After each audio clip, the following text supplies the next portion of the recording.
This is The Book of Life, a show about Jewish Kidlit, mostly. I'm Heidi Rabinowitz. Welcome to our special series, Books in the Time of Coronavirus. We'll hear from authors who had to cancel their spring 2020 promotional events due to the COVID-19 pandemic. Today we'll hear from author Jeremy Benstein about his book Hebrew Roots, Jewish Routes. Boker Tov. That means good morning. And it's morning here in Israel, where I live. My name is Jeremy Benstein, and I am the author of Hebrew Roots, Jewish Routes, A Tribal Language in a Global World, which has been published this past year by Behrman House Publishers out of New Jersey. And it is a book about Hebrew, but it's much more than just about Hebrew. It's actually about sort of Jewish identity and Jewish peoplehood through the lens of language. It is intended for the sort of educated lay audience, and while it is about Hebrew, of course, it's in English, and it does not assume any previous knowledge of the language. In fact, the target population for the book is, in fact, people who do not know Hebrew and who might be intrigued or curious, or the opposite, who might be intimidated and frustrated because Hebrew is a language. And when we are confronted by a language which we don't know, we are often intimidated because it seems to be such a daunting task to gain mastery, to learn it, to achieve fluency.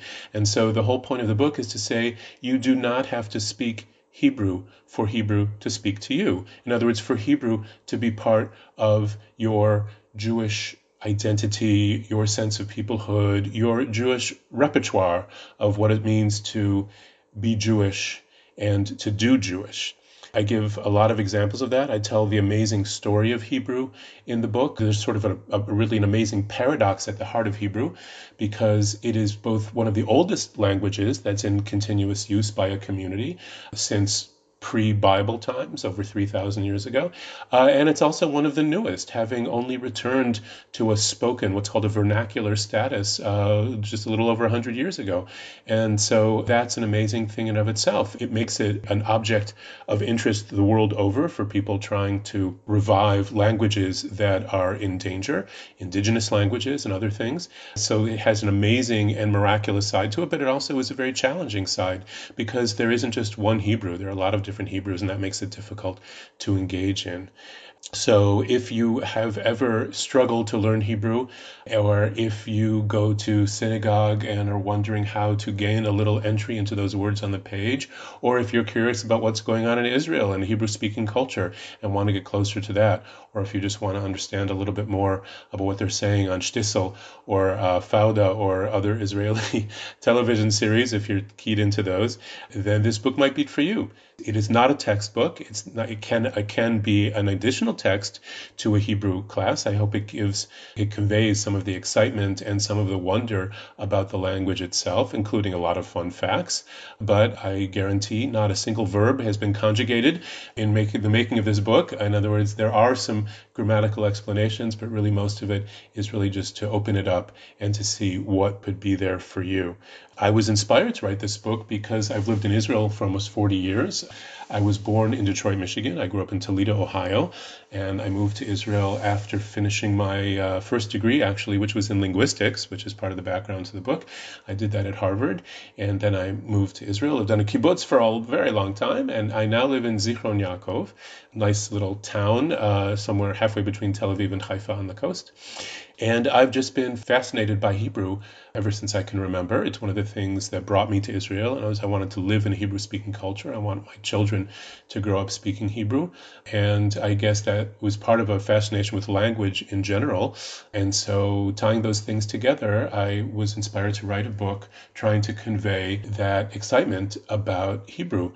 And again, not just as a language, but as something that's good, not only to think in, we all think in languages, but something that's good to think with. To quote the great anthropologist Claude Lévi-Strauss, that language, and specifically Hebrew, is good to think with about Jewish identity and Jewish peoplehood. I was meant to be in the United States right now on a nice big book tour in Boston and New York and Baltimore and Durham, North Carolina, and Washington, D.C., and Chicago. And of course, that was canceled. So I am sheltering in place here in Zichron, looking out at my backyard as I have for the past 2 weeks. And so I'll just share with you one little story, one little joke that I often use to start my lectures, because one of the things that I like to point out about Hebrew is what an amazing bridge it is between all these different sides of Jewish identity, how it's ancient, but it's also modern and changing. It is tribal, but it's also global. It's holy. It's a connection to holiness or to transcendence, but it's also daily. It can be part of a daily routine, daily interaction, our daily lives. So to understand this joke, which uses a Hebrew word, you have to know one Hebrew word. And that Hebrew word is parashah. And if you've ever had a bar bat mitzvah, you would have learned something about your parsha, which is to say the portion, sounds like portion, but no connection. The portion of the week, every week is a parashat HaShavua, the weekly portion in reading the Torah, right? We have a yearly cycle, and so that's the parasha. So that's the sort of historical and religious use of the term parasha, but there's a contemporary use as well, because the weekly parasha has a story or stories, a narrative, as it were, in it. So parasha has come to mean in modern Hebrew something like an affair or a scandal. Like in Israel, we would refer to parashat Watergate, right? The Watergate affair or scandal. Okay, so the story is told about an Israeli prime minister, and it could be almost any one of them. And it actually wasn't told about our current prime minister, although it certainly could have, who had been embroiled in certain affairs, certain suspicions of wrongdoing and potential crimes. And so he was making a public appearance, and a woman came up to him, and she very respectfully, delicately touched the hem of his jacket and kissed her hand. And the prime minister was taken aback, and he said, well, madam, what's the meaning of this? And she said, well, you, prime minister, are for me like a Sefer Torah. You're like the Torah. As you would in the synagogue, you would, sort of kiss the hem of the garment clothing the Torah. And he was, of course, very flattered. He said, oh, that's lovely. That's wonderful. Why do you say that? And the woman said, well, with you, prime minister, just like the Torah, it's a new parasha every week. So parasha, the old and the new, and the holy and the daily. The book, Hebrew Roots, Jewish Routes, can be purchased wherever you purchase fine books. I have a good Amazon page, but for many reasons, maybe not to buy on Amazon, so get it where all fine books are sold. And you can also learn more about me and about the book on my website, which is www.jeremybenstein, that's Benstein, JeremyBenstein, one word, .com. And I know that the Book of Life, Books in Time of Coronavirus, who was encouraging me to do this, said to possibly add something for a Tikkun Olam segment. And while I think there might be a lot of Tikkun Olam in people connecting to their Jewish identity and to making Hebrew a part of their Jewish literacy, my other hat, or my other life, as it were, is I was one of the founders of the Heschel Center for Sustainability in Israel. I'm promoting a sustainable world. We're talking a lot about what we can do now, both during the time of coronavirus emergency, but also really trying to help the world grapple with that other great emergency, which has somehow taken back seat to coronavirus, which is climate change emergency. And so I would want to encourage you, while you're sheltering, while you're keeping yourself and your loved ones safe, to also think about that world that we are building, that we will live in as we come out of the end of this epidemic, because it will end at some point, but we will still be faced with many challenges to our well-being, to the flourishing of our societies and our civilization. And we really need to think critically about our lifestyles, about our daily diet, about our means of transportation, about the structure of our economy. And so there are plenty of places to go for inspiration and for direction on that.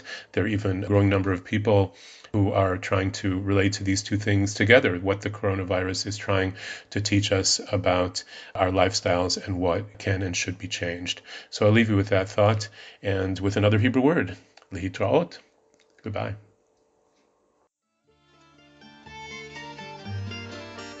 If you write or illustrate Jewish books, and your new book's Spring 2020 promotional events have been canceled due to the pandemic, I invite you to take part in the Book of Life's special series, Books in the Time of Coronavirus. Visit tinyurl.com/bookscovid for instructions, or get in touch with me at 561-206-2473 or bookoflifepodcast@gmail.com. Listeners, you know the drill. Check out bookoflifepodcast.com for links to every way to reach me, every way to support the show, every way to get more information, and to hear every Book of Life episode since 2005, since you've probably got extra time on your hands right now. Thanks, as always, to the Freilachmakers Klezmer String Band for our background music. Please stay healthy, and everybody, please wash your hands.